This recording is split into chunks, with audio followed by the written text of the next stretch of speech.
এই বিদেশের জীবনে আজকে আমি বাসা চেঞ্জ করব এবং আমাদের নতুন বাসায় উঠব। মানে আমার এবং সামিউলের বাসায় উঠব। সেটার জন্য আমরা কি কি করলাম সবকিছুই আসলে এই ব্লগের মাধ্যমে দেখাবো। বাংলাদেশ থেকে বাসা চেঞ্জ করার পরে ভেবেছিলাম যে আর বাসা চেঞ্জ করতে হবে না, বিদেশে গিয়ে শান্তির মতো থাকবো। বাট কোথায় কি বিদেশে গিয়ে কি আর শান্তির মতো থাকা যায়? সো ফার্স্টেই আমরা একটু বাজার করতে চলে গিয়েছিলাম, যেহেতু আমি একটু অসুস্থ ছিলাম, কোনো কিছু তেমনভাবে খেতে পারছিলাম না। তাই ভাবলাম যে আমার পছন্দ মতো একটু বাজার করি।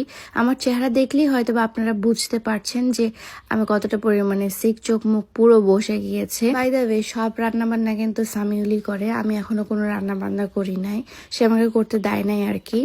কারণ সে বলছে যে তুমি যেহেতু অসুস্থ, কেবল আসছো, আগে সেট হও, দেন হচ্ছে এই রান্না বান্নার প্যারাটা নিও। তো ভাবলাম যে একটু অরেঞ্জ জুস খেলে আই গেস ভালো লাগবে, তাই ওকে বললাম যে তুমি প্লিজ আমার জন্য একটু অরেঞ্জ জুস নাও।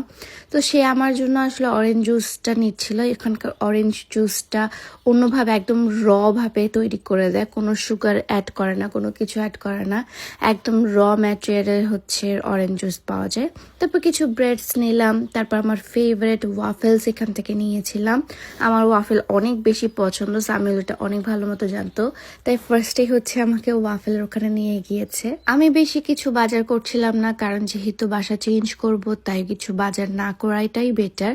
বাট কিছু না কিছুতে খেতে হবে, স্ন্যাক্স জাতীয়, তাই একটু স্ন্যাক্সের বাজার করেছি আর কি। জুস নিয়েছি, আইস টি নিয়েছি, কিছু বেরিজ নিয়েছি, তারপর গাজর নিয়েছি। এরকম করতে করতেই আসলে যাচ্ছিলাম, বাট আমার আসলে শরীরটা অনেক বেশি খারাপ ছিল।